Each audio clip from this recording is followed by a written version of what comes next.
Hello, good morning. मैं सी कार्तिक अग्रवाल। आज अपन start करने वाले हैं स्टैंडर्ड ऐसे 265 जो डील करता है regarding communication of the identified deficiency in internal control during audit. Clear. फिर ये स्टैंडर्ड बोलता है ये डील करता है सिर्फ कम्युनिकेशन के रिगार्डिंग, आइडेंटिफिकेशन के रिगार्डिंग इसकी कोई रेस्पॉन्सिबिलिटी नहीं है। जो रेस्पॉन्सिबिलिटी ऑडिटर की 315 330 के अंडर है उसके एडिशन में और कोई रिक्वायरमेंट ये स्टैंडर्ड इंपोज नहीं करता। क्लियर।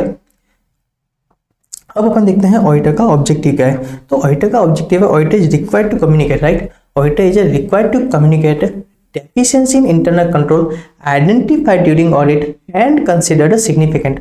दो कंडीशन है, पहला तो क्या है आइडेंटिफाई होनी चाहिए, दूसरा ऑडिटर क्या लगना चाहिए वो सिग्निफिकेंट होनी चाहिए। क्लियर। तो पहला तो क्या है डेफिशिएंसी क्या होता है। तो स्टैंडर्ड बोलता है जो इंटरनल कंट्रोल है वो क्या है या तो इनइफेक्टिव है या फिर क्या है एब्सेंट, राइट। स्टैंडर्ड क्या बोलता है इंटरनल कंट्रोल है वो या तो क्या है इनइफेक्टिव या फिर क्या है absent in order to prevent और detect and correct misstatement. Clear.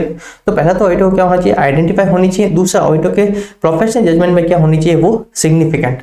Clear. इस ऑब्जेक्टिव को पूरा करने के लिए ऑडिटर को क्या करना है। तो ऑडिटर क्या करेगा, सबसे पहले चेक करेगा कि कोई डेफिशिएंसी इन इंटरनल कंट्रोल है क्या एज पर 315 एंड 330। क्लियर। फिर जो डेफिशिएंसी आइडेंटिफाई हुई है क्या वो सिग्निफिकेंट है। ऑडिटर क्या चेक करेगा क्या वो सिग्निफिकेंट है। इसके लिए दो चीजें स्टैंडर्ड में दे रखी है, एक तो अपन को एग्जांपल दे रखे हैं रिगार्डिंग सिग्निफिकेंट डेफिशिएंसी और कुछ फैक्टर्स दे रखे हैं जिसको ऑडिटर क्या करेगा डिटरमाइन कंसीडर करेगा in order to determine significant deficiency. Clear. तो कुछ फैक्टर्स दे रखे हैं जैसे कि likelihood of deficiency leading to material misstatement, right. वो डेफिशिएंसी ऐसी है जिसके कारण क्या हो सकता है मटेरियल मिसस्टेटमेंट हो सकती है। दूसरे क्या बोलता है susceptibility to loss fraud to relevant asset liability, subjectivity and complexity involved, financial statement amount expose to deficiency and last one volume of activity expose to deficiency. Clear. और ये फैक्टर्स कंसीडर करेगा in order to determine whether the deficiency is significant और not. Clear. कुछ examples दे रखे हैं significant deficiency के जैसे कि ineffective control environment, ineffective risk assessment process या फिर absence of risk assessment process. या तो रिस्क असेसमेंट प्रोसेस इनइफेक्टिव है या फिर है ही नहीं। Ineffective response to significant risk, अगर कोई सिग्निफिकेंट रिस्क आइडेंटिफाई हुई है और एंटिटी ने क्या किया है उसके रिगार्डिंग एप्रोप्रिएट प्रोसीजर डिजाइन नहीं की है, उसको सही से डील नहीं किया, या फिर misstatement identified by the auditor and fail to identified by the internal control. मतलब कोई ऐसी मिस स्टेटमेंट है जो ऑडिटर ने आइडेंटिफाई करी पर इंटरनल कंट्रोल्स को आइडेंटिफाई नहीं कर पाया। क्लियर।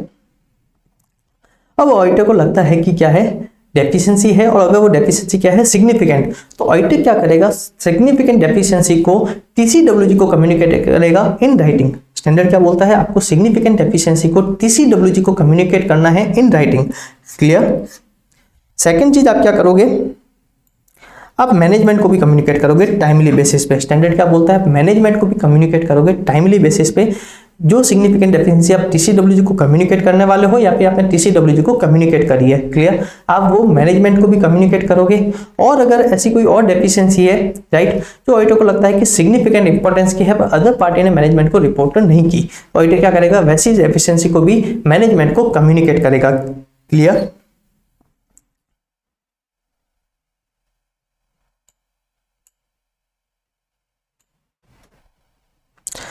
फिर हमने बोला कि ऑडिटर क्या करेगा राइटिंग में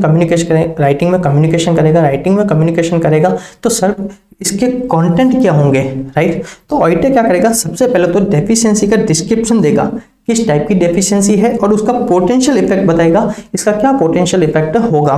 दूसरा ऑडिटर बताएगा कि ऑडिटर की रेस्पॉन्सिबिलिटी क्या है फाइनेंशियल स्टेटमेंट पे ओपिनियन एक्सप्रेस करने की, राइट। और दूसरा ऑडिटर ने क्या किया है इंटरनल कंट्रोल को फाइनेंशियल स्टेटमेंट की ऑडिट के लिए क्या किया है असेस किया है, ना कि इंटरनल कंट्रोल पे ओपिनियन एक्सप्रेस करने के लिए। अगेन ऑडिटर क्लियरली बताएगा ऑडिटर ने इंटरनल कंट्रोल को इसीलिए असेस किया है in order to conduct audit but not to express opinion on internal control. Consideration internal control is not for the purpose of expressing opinion on internal control. Clear. In this बोलेगा कि हमने वही आपको deficiency communicate करी है जो हमको क्या लगी है सिग्निफिकेंट, राइट। ओके, छोटा सा स्टैंडर्ड था ये भी होता है पूरा। चलिए थैंक यू। अब अपन अगले स्टैंडर्ड में देखेंगे ऐसे 299। Thank you.